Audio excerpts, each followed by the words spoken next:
Oke, hari ini kita bakal bahas satu cerita yang wah kuat banget dari kitab Kejadian. Ceritanya tentang Hagar dan Ismail. Betul, ceritanya tuh soal putus asa, konflik keluarga, tapi juga ada janji ilahi yang muncul dari situasi yang kayaknya udah buntu banget. Oke, kita mulai dari awal ya. Jadi siapa aja nih tokoh-tokoh utamanya yang terlibat di rencana Sarah yang bisa dibilang nekat ini? Pertama ada Sarai, istrinya Abram. Nah, bayangin mereka ini udah 10 tahun tinggal di Kanaan, tapi Sarai belum juga punya anak. Dan kita harus paham konteksnya nih, di zaman itu nggak punya anak tuh dianggap aib, penderitaan yang luar biasa buat perempuan. Terus ada Hagar. Dia ini seorang hamba dari Mesir. Statusnya sebagai hamba ini penting banget. Karena artinya dia ada di posisi yang ya rentan banget gitu. Nggak punya kuasa apa-apa. Dan dialah yang nanti bakal jadi pusat dari semua drama ini. Nah, karena udah putus asa banget, Sarai ini kepikiran sebuah rencana buat menyelesaikan masalah mereka. Rencananya apa tuh? Tujuannya satu, dapat ahli waris. Jadi dia kasih Hagar ke Abram buat jadi istrinya juga, dengan harapan, ya bisa membangun keluarga lewat Hagar. Ini sebenarnya praktik yang lumayan umum loh zaman itu, hamba bisa melahirkan anak untuk tuannya. Dan yang menariknya, diceritakan kalau Abram ya nurut aja sama Sarai. Hmm, kedengarannya sih solutif ya buat zaman itu. Tapi apa rencananya berjalan sesuai harapan? Wah, jauh dari itu. Begitu Hagar sadar dia hamil, wah situasinya langsung berbalik. Dinamika kekuasaannya berubah total. Hagar, yang sekarang bakal jadi ibu dari ahli waris, mulai ngerasa di atas angin dan ya memandang rendah Sarai. Oh, jadi rencananya malah jadi bumerang ya? Bikin konflik panas di antara mereka berdua. Terus, Sarai gimana reaksinya?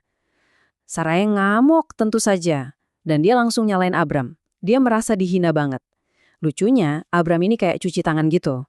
Dia balikin lagi Hagar ke Sarai, bilang, ya itu kan hambamu, terserah kamu mau diapain.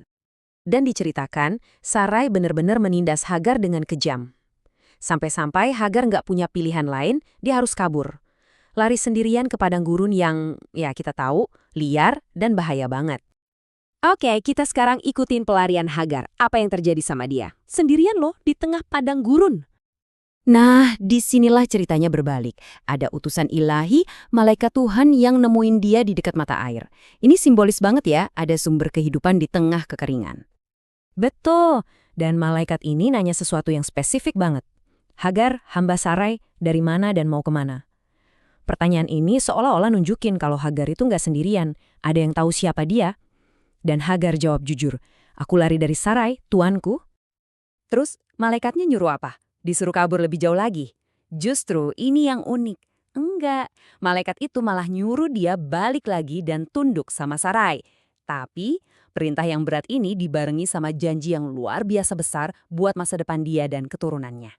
Betul, malaikat itu bahkan ngasih nama buat anaknya nanti, dan sekalian bocoran soal sifatnya. Katanya Ismail ini bakal jadi kayak keledai liar. Maksudnya dia bakal jadi orang yang garang, bebas, mandiri, sering berkonflik tapi kuat banget. Nah, ini bagian yang menurutku paling keren. Gimana respon Hagar terhadap semua ini? Apa sih makna yang dia dapat dari pertemuan di padang gurun itu? Kuncinya itu ada di nama-nama yang muncul setelah kejadian ini. Pertama, nama anaknya, Ismail. Itu artinya Tuhan mendengar. Jelas banget kan, ini pengakuan langsung kalau penderitaannya itu didengerin. Dan ini pas banget sama pengalamannya. Bayangin, Hagar seorang hamba yang kabur, gak dianggap, malah ngasih nama baru buat Tuhan. El Roy, artinya Tuhan yang melihat aku. Kenapa? Ya karena di saat dia ngerasa paling gak kelihatan, paling putus asa, dia justru merasa dilihat. Bahkan tempat ketemunya itu dikasih nama juga buat ngingat kejadian ini. Namanya jadi Lahai Roy, atau sumur dari dia yang hidup dan melihat aku. Ini kayak monumen pengingat gitu, momen di mana seorang wanita yang terbuang, malah ditemuin dan dikasih harapan baru. Jadi, akhirnya gimana setelah itu?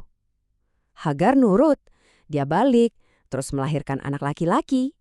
Dan Abram, yang waktu itu umurnya 86 tahun, ngasih nama anak itu Ismail, persis seperti kata malaikat.